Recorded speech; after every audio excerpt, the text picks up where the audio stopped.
doing the same thing over and over again while expecting different results, better known as the definition of insanity. It took me more than 2 years to realize my own insanity, and by now I still can't tell if I was being stubborn, naive, or just utterly clueless. Not that it even matters anymore, because it all comes down to this simple fact. I thought I found my person, but guess what? I didn't. And for the insane part, from day one he told me he wasn't looking for a relationship, but that didn't keep me from sticking around for that long. It's just a typical story, you know. Boy meets girl, they hit it off and decide to go on a date, both agreeing to keep things casual. Girl eventually does fall in love and the whole thing ends up in an on-again, off-again affair. Nowadays they call this a situationship. I can't help it, but I really dislike that term. I find it so degrading. It's supposed to mean that two parties have a mutual agreement to have a relationship without commitment, but in general it has a negative undertone and can mostly be interpreted as an illusion kept alive. And boy did I keep that illusion alive. This story is not me trying to play the blame game. I did that already in the past and it got me nowhere. Because in the end mistakes have been made by both of us, but I would like to see it now as a lesson well learned. We met online, and even though his bright blue eyes were the first thing anyone would notice, it was actually the words in his profile that got me interested. No cliche one-liners, on the contrary, was quite honest, a bit sarcastic, and above all showing intelligence. We started chatting and we hit it off immediately. Communication through messages can be a bit dangerous because it's easy to get lost in translation, but that didn't happen to us. He immediately got my wit and sarcasm and liked that about me. And as I guessed, he was very clever, so our conversations never contained small talk and were at times pretty deep. So we went on a first date, and it was just a confirmation that we were indeed a good match. We kept in touch almost every day and went on another date. Our chemistry was very strong, and we were both surprised by that and enjoyed our time together. He was a successful businessman and a real charmer, but there were moments that my gut was feeling a bit off. Now they call those red flags. But I ignored it, because overall we were great together, and the fact is that no one's perfect. It got intense pretty fast, until after just a few weeks we had a disagreement about a certain subject.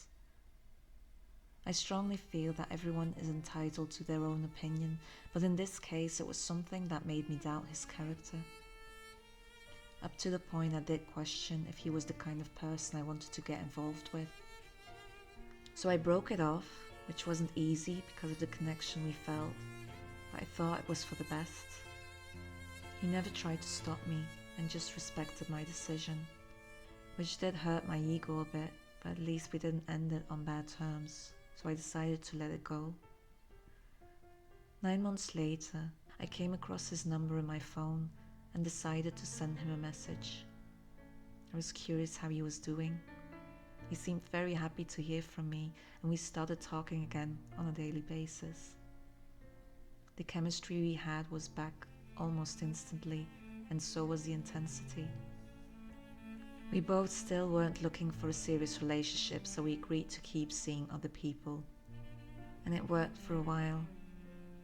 Our communication was great, we had the best talks, and we just clicked. He actually didn't go on other dates, but didn't mind if I did. He was very attentive, never got angry with me, messaged me daily, and when we were together he always was completely present and gave me all of his attention.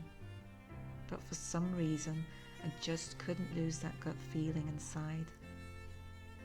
He always came over to my place, never invited me to his. He went to parties but didn't want me to come with and meet his friends. Whenever I asked about it, he said his house needed a makeover and he felt ashamed, even though I told him I couldn't care less. And he didn't have a lot of friends, so the parties were mainly for his business and networking. He told me he just preferred it to be just us. I knew for sure it wasn't the case, but at some point he really acted as if he was keeping me away from his secret life with a wife and children waiting at home. He always had his reasons, and they sounded legit, and because I didn't want to come across as the needy girlfriend, I just tried to deal with it. But it made me very insecure. After months of dating, it was clear for the both of us that our feelings had gotten stronger. We even said we loved each other, but he still didn't want to label anything. I went along with it because I felt I had no reason to doubt what we had. He was still very adamant of drawing the line and involving me in his world, but when we were together, it was perfect. So I ignored the fact I was feeling more insecure and lonely and kept focusing on the good things. Sometimes I did lose it and got angry with him. Told him that we should end it all. He never got angry back at me, which I started to hate, and when I left he never stopped me. But because I was in so deep, I always went back, and things were great again for a while. It turned into a vicious circle and made me a shadow of myself. Eventually it wasn't just me, he was suffering too. It just became clear that he was scared, mostly scared to lose himself. The last couple of months were hell and were filled with all those popular terms you hear these days. I felt like a needy person who was forcing him to do things that he didn't want to do. He kept defending himself when I told him I felt lonely by naming all the sacrifices he did make for me. At one point he finally invited me to his home, and I can still remember the proud look on his face just for asking. That night turned into another argument, and afterwards he made me feel like I was ungrateful and unreasonable. The breadcrumbing and gaslighting became worse, and it was harder to ignore or make excuses. I was out of energy, and by then my friends, who actually never liked him from the start, really tried to get me out of my illusion. I felt quite bad for him though, because I saw his tears and his heartbreak and the part in him that desperately wanted to make it work. But I realized that it was never gonna happen. He always had one foot out of the door, an excuse to keep from crossing that finish line. We were torturing each other and a decision had to be made. He decided to let me go. In the end, I wasn't a person he was afraid to lose, or someone he was sure of. Our last conversation was about 2.5 years after we met. It was a difficult one, because we both knew that was it. This time he realized that I really meant it and wasn't going to come back, unlike previous breakups. We said our goodbyes, and when I left him behind, I did feel sad, but mostly so relieved. So what did I learn? A good relationship can not only rely on great chemistry and connection, there has to be compatibility and commitment. We were so good together on many levels, but at the same time we brought the worst out of each other. I thought it was love, but I'm not so sure about that anymore. I saw his potential and got disappointed because he didn't succeed the expectations. I think he really did like me, otherwise he wouldn't have bothered for that long. But in the end, he just loved himself much more. I even wonder if he knows how to love anyone else.